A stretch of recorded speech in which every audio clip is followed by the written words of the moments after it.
State news 71 में आप सभी का स्वागत है। पुलिस जिला अधीक्षक कमलदीप गोयल आज सढौरा पहुंचे।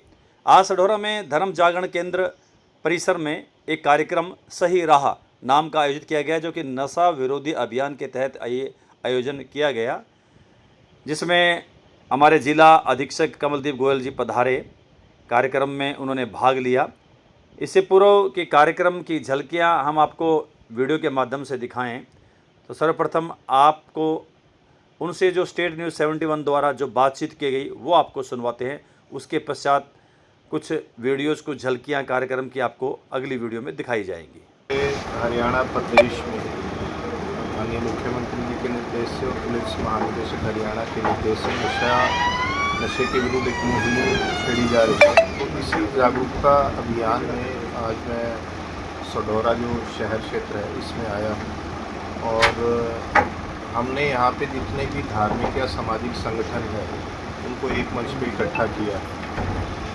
यहाँ पे कुछ ऐसे युवाओं को भी आमंत्रित किया गया था जो जाने अनजाने नशे की लत पे आ गए।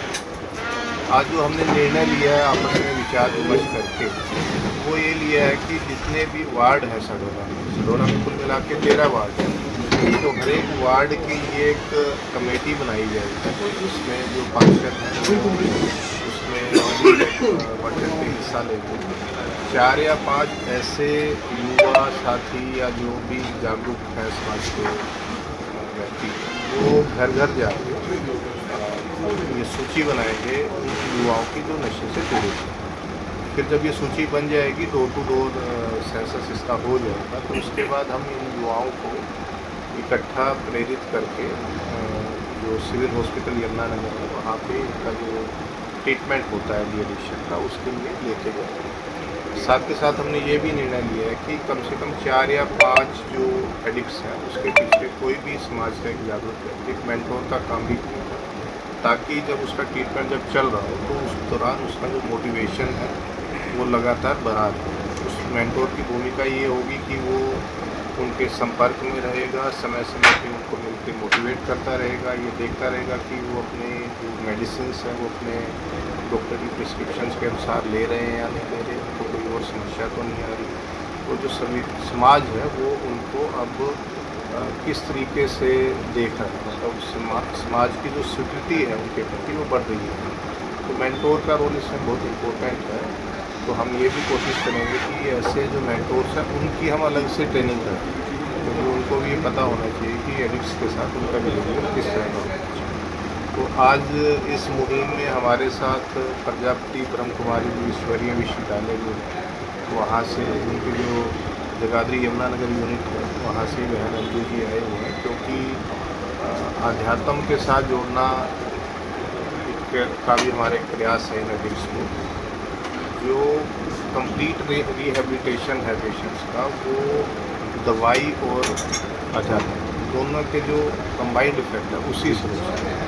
तो ये हम सबका मिलकर एक प्रयास है और मुझे उम्मीद है कि आने वाले समय में इसको बहुत अच्छा करेगा। एसपी साहब, काफ़ी लंबे समय से ये मुहिम आपने चला रखी है, तो क्या कुछ इसके सार्थक परिणाम किस प्रकार के? बिल्कुल सार्थक परिणाम आ रहे हैं इसके। मतलब जो इस सामाजिक संगठनों के साथ हम जुड़ के कार्य तो अब कर ही रहे हैं, इससे अलग भी पुलिस की एक अपनी टीम भी है जिसमें एक इंस्पेक्टर हैं, उनके पास 5 अलग और पुलिस ऑफिसर्स हैं। वो भी गांव-गांव जाकर ऐसे लोगों को आइडेंटिफाई कर रहे हैं, चिन्हित कर रहे हैं जो नशे के आदी हो चुके हैं, और उनको प्रेरित कर रहे हैं कि वो नशा छोड़ दें। देखिए, नशा जो इस कंप्लीट सोल्यूशन है इस प्रॉब्लम का, वो तब तक नहीं हो सकता जब तक हम इन एडिक्ट्स को प्रेरित करके इनको सही रास्ते पे नहीं लेके जा सकते, क्योंकि जो कंजक्शन की चेन है वो ऐसे ही टूटेगी। एनफोर्समेंट भी इसका एक बहुत इंपॉर्टेंट पार्ट है, पुलिस उसमें लगातार लगी हुई है, लेकिन एनफोर्समेंट के साथ साथ हमें जो ये डी एडिक्शन का जो एफर्ट है इसमें डोर टू डोर जाके identification is the most important, वो भी जब तक सही तरीके से नहीं होगा इसका कंप्लीट सोल्यूशन का प्रॉब्लम का नहीं हो सकता।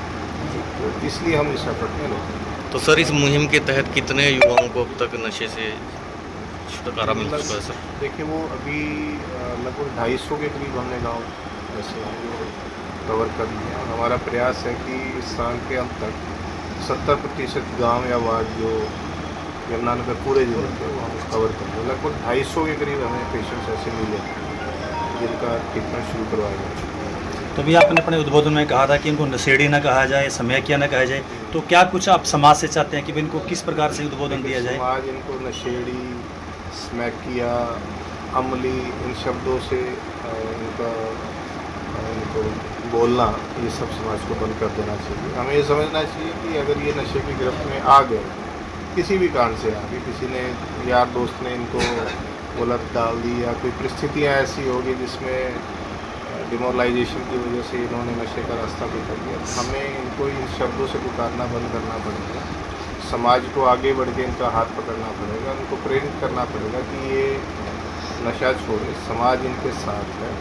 और जब ये पूरी तरह से ठीक हो जाए या जब ठीक होने का प्रयास भी कर रहे होंगे, तो समाज बिल्कुल जो सामाजिक कार्य जितने भी होते हैं हमारे, उनमें इनको आमंत्रित करे और इनको किसी भी तरह की ऐसे इस दृष्टि से ना देखे कि इन्होंने कोई गलत काम किया।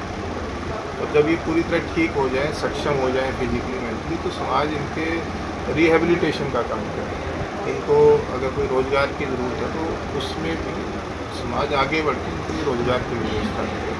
हमारे जो यमुनानगर एक औद्योगिक क्षेत्र है, आपको पता है, यहाँ पे खेतीबाड़ी का काम बहुत अच्छा है। फाइनेंशियली मैं कहूँगा कि हरियाणा के डेवलप डिस्ट्रिक्ट्स में आते हैं इकोनॉमिकली, यहाँ पे काम की कोई कमी नहीं है। तो अगर समाज चाहेगा आगे बढ़ के इन युवाओं का साथ देगा तो निश्चित ही सही रास्ते पर आने वाले समय में चलेगा। Thank you sir. चलिए, बहुत बहुत धन्यवाद।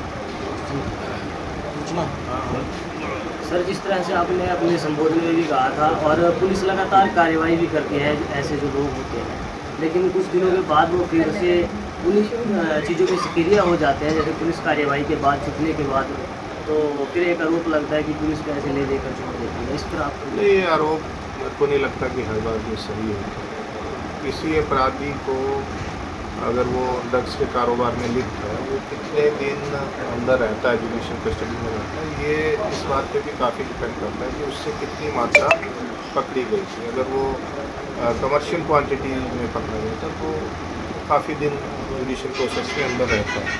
मैं कन्विक्शन से अलग बोल रहा हूँ, बेल होने तक भी उसमें काफ़ी समय लग जाता है। और अगर कन्विक्शन ही हो जाती है तो मैंने देखा है कि 10-10 साल की भी सज़ा है, उससे ज़्यादा की सज़ा भी ऐसे अपराधी को मिल जाती है। तो एक कॉन्टीन्यूस प्रोसेस है, अपराधी का पकड़ा जाना, फिर उसका जेल पे आना, इस बात की संभावना से इनकार नहीं किया जा सकता कि वो दोबारा से उस तरह के काम में लिप्त हो जाए। बट हमारा लगातार प्रयास करते हैं कि ऐसे आदमियों को हम लगातार पकड़ें। इसमें और भी जो NDPS एक्ट पे जो कार्रवाई है, इसके अलावा एक पिट NDPS एक्ट भी है अलग से, जिसमें हम ऐसे व्यक्ति जो आदतन इस तरह के अपराध में हैं, तो उनको भी हम अंदर कर सकते हैं। उसमें पूरी प्रक्रिया है कानूनी, उसका यूज़ करके हम उसको 1 साल के अंदर भी कर सकते हैं। तो जितने भी इस तरह के कानूनी प्रावधान हैं, उनका हम कोशिश कर रहे हैं कि अच्छी तरह से उसको इस्तेमाल करके इस बिना के साथ। Thank you. चलिए, बहुत बहुत धन्यवाद जी।